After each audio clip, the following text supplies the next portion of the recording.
Good evening and welcome to Thai PBS English News Service. I'm Supajorn Glinsuwan.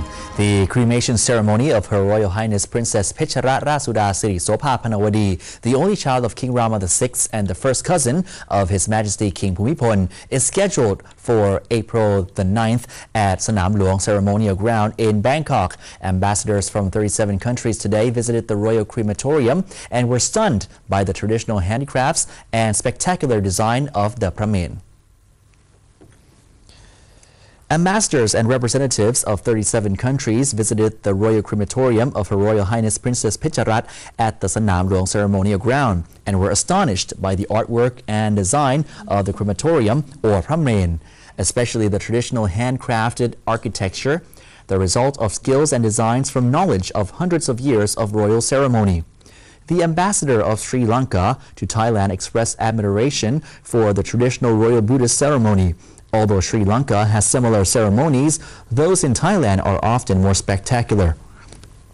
The Minister of Culture, Sukumon Kunploom, said that the invitation for ambassadors to visit the Royal Creamtorium for Her Royal Highness Princess Pecharat is to promote the understanding of Thai culture. The cremation ceremony of Her Royal Highness Princess Pecharat Rasuda Siri Sopa Panawadi is scheduled for April the 9th, which the government has declared a public holiday. The defense minister says there is not yet a need to impose a curfew in the Deep South, while denying claims that former Prime Minister Thaksin Shinawatra has been talking to insurgent leaders. Meanwhile, police have now confirmed the identity of two bombers behind the Lee Garden bombings. Seri Wemamu and Ruslan Baima are the two men which police claim drove the Honda car into Lee Garden's underground parking lot before it exploded. The men are believed to be closely linked to Jema Wani, the bomber who is the top of Songkhla Police's most wanted list. Their pictures are now being carried by every policeman in the south. The two are still on the run.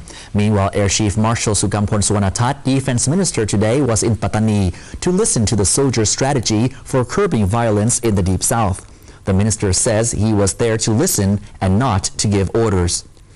The minister says there is not yet a need to impose a curfew in the restive south, but if the Region 4 Army Commander sees there is a need for the curfew, he will give the green light. He also dismissed claims by the opposition that Prime Minister Yingluck Shinawatra and former Prime Minister Thaksin Shinawatra were earlier this year talking to separatist leaders in the south, resulting in the latest rounds of unrest. Air Chief Marshal Sukampon says the claims are baseless. Meanwhile, more than 1,000 Thai Muslims gathered for a special prayer session in the Deep South today, praying for an end to violence. Thai Muslim citizens who participated also asked Thais in other regions of the country not to link the insurgency with Islam, as they insist that the majority of Muslims in Thailand are decent and peaceful people. In Hat Yai, engineers confirmed that the structure of the Lee Gardens building, severely damaged by a car bomb 6 days ago, is still strong enough and does not need to be demolished. The reconciliation plan proposed by the House Committee on Reconciliation was discussed in detail in Parliament over the past 2 days. Last night, a parliamentary majority, or 307 members of the House, voted for the proposal to pass on to cabinet consideration. Democrat MPs, however, were against the proposal as they don't agree with amnesty for anyone, including Thaksin Shinawatra. Reconciliation commissioners from the Pheu Thai Party will push the reconciliation plan forward inside and outside Parliament and will now seek the public support. The government and Pheu Thai supporters are expected to help campaign for the amnesty plan. Opposition leader Apisit Wechachiwa insists that the committee should not use amnesty to benefit some political leaders. However, he insists the Democrats will not do anything to obstruct the Pheu Thai Party's strategy. The reconciliation plan will be sent to cabinet by next week. Meanwhile, Shawarat Changvirakul, Phumjai Thai Party leader, the very party which was member of the Democrat-led coalition government, says that he will support this reconciliation plan, but insists that the plan should be based on achieving peace as there is still conflict over this plan process. The spokesman of Pheu Thai Party, meanwhile, says that Professor Bawarnsak Uwano, secretary of King Prachatipoks Institute, is now being asked by the Pheu Thai party to resign, claiming that the professor violated laws as he wanted to discard the reconciliation research, fearing that it could trigger more political conflict. The distribution of PC tablets to grade 1 students may be delayed to July or even as late as November because the signing of the procurement MOU has been postponed to April the 10th. Originally scheduled to be signed yesterday, the signing of the PC tablets procurement MOU has now been postponed to April the 10th. The Ministry of Information and Communications Technology, or ICT, cited upcoming Chinese and Thai festivities as the reason for the postponement. Another reason is for Shenzhen Scope Scientific Development to have adequate time to prepare the documents for the signing of the procurement contract. If the signing is completed on April the 10th, the PC tablet supplier would have to immediately ship in 2,000 samples for testing. Suchat Thada Thamrongwet, Minister of Education, now says that the Thai government is procuring 1 million PC tablets worth 2.4 billion baht from China, rather than the originally planned 900,000 worth 1.9 billion baht. The PC tablets are to be distributed to all grade 1 students in both public and private schools. However, if the signing of MOU cannot be completed on April the 10th, the distribution of these electronic learning aids may have to be delayed to the second school term or November this year. While the controversial 1 PC tablet per child policy is now underway, another group, this time senior citizens without the government support, are getting themselves up to date with IT as well. Old People Playing Young, or OPPY, is a private club which has, for the past 12 years, taught the elderly basic computer and IT skills. Starting from teaching the students to turn a computer on and connect Wi-Fi, more advanced classes include navigating the web and using spreadsheet programs.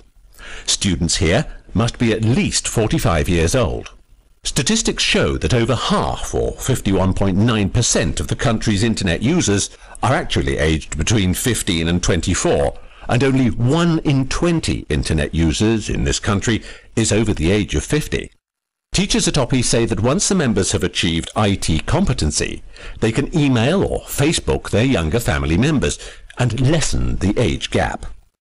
However, one common problem among the elderly students is not so much the learning process, but the remembering process, since for many it's just easier to forget. Hugh Adams for Thai PBS. Thank you, Kun Hugh. Since the emergence of the increasingly popular e-book, the publishing industry is attempting to develop ways to compete with the digital book technology. E-books allow people to easily access information closely related to their personal interest, as well as helping the world reduce paper consumption. Here's more.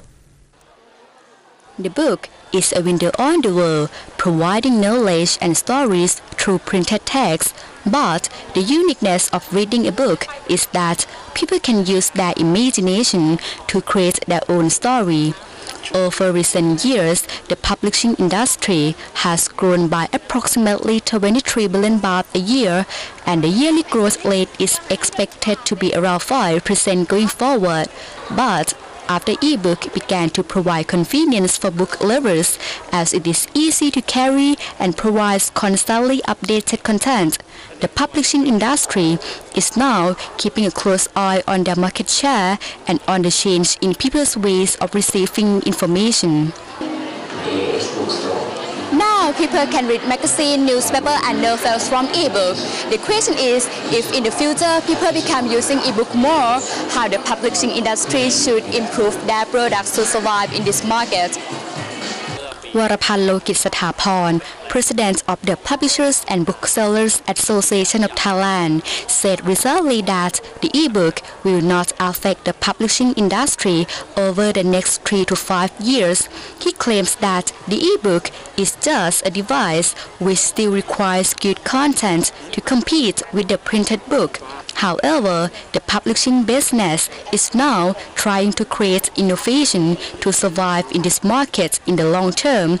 and he still believes that there is still a market among conventional book lovers as more people than ever has visited the National Book Fair this year. Meanwhile, Pratana Soyangsuk, a high school student, says even though the e-book is convenient, she still prefers reading conventional books as she believes that the screen light of the e-book could damage her eyes, and a book printed on paper always provides a better feeling when reading a story. As people's lifestyle change, the e-book is likely to become the all-in-one gadget for book lovers and students alike. So, in the future, the publishers will need to change their role from producing the printed book to only providing the content. It could be said that good content is the only weapon the conventional publishers have against the digital book market. This is Karn Raktham, Thai PBS. Thank you, Kun Karn. From now until Sunday, the Met Office is forecasting heavy rain and strong winds countrywide. However, the good news is that the drought in the northeast and the north will be eased by these rains and are unlikely to cause floods. The Meteorological Department says the north, northeast, central and eastern regions will receive massive amounts of rain and strong winds for the next few days. But after the 12th, the rain will decrease. The south will not be seeing as much rain as the other regions, but scattered thunder showers will continue until mid-April. The Agro and Hydro-Informatics Center says its satellite images confirm that cold winds blowing from the north of China and warm air from the south will meet over Thai skies, bringing significant amounts of rain. This weekend we'll see winds coming from 3 main directions, but the resulting rain is not likely to be causing any floods. On the brighter side, this rain will likely ease the drought situation in the north and the northeast. So make sure to carry an umbrella when you go out this weekend. Thailand's film censors have banned the latest controversial movie, Shakespeare Must Die, an adaptation of Shakespeare's Macbeth with a distinctly Thai influence. Officials claim that it could trigger more political conflict in the country, as some see this movie and the original Shakespeare play as criticizing the government and the monarchy. The film's main character is a dictator named Dear Leader, who is seen as representing the former Thai Prime Minister Thaksin Shinawatra. Director of Shakespeare Must Die, Sumanrat Kanjawanit, says she will fight against the censorship committee as she sees that banning her film is an overly severe measure and unfair. The movie was rated Hohib or Ham Thai, meaning no screening or broadcasting of the work is allowed in Thailand. She also said that last year, she received financial support from the Ministry of Culture to make a Thai version of Macbeth. This censor committee, at that time under the Aphisit Vechachiwat Democrat government, saw no problems with the film after viewing the footage. But now the same censorship committee is banning the film outright. According to Samanrat, the main tyrannical character in the movie could represent any leader accused of corruption, not necessarily Thaksin. The Culture Ministry will reconsider the ban on this film on April 17th, and the process will take 30 days to decide for the final time whether Shakespeare Must Die should be banned in Thailand or not.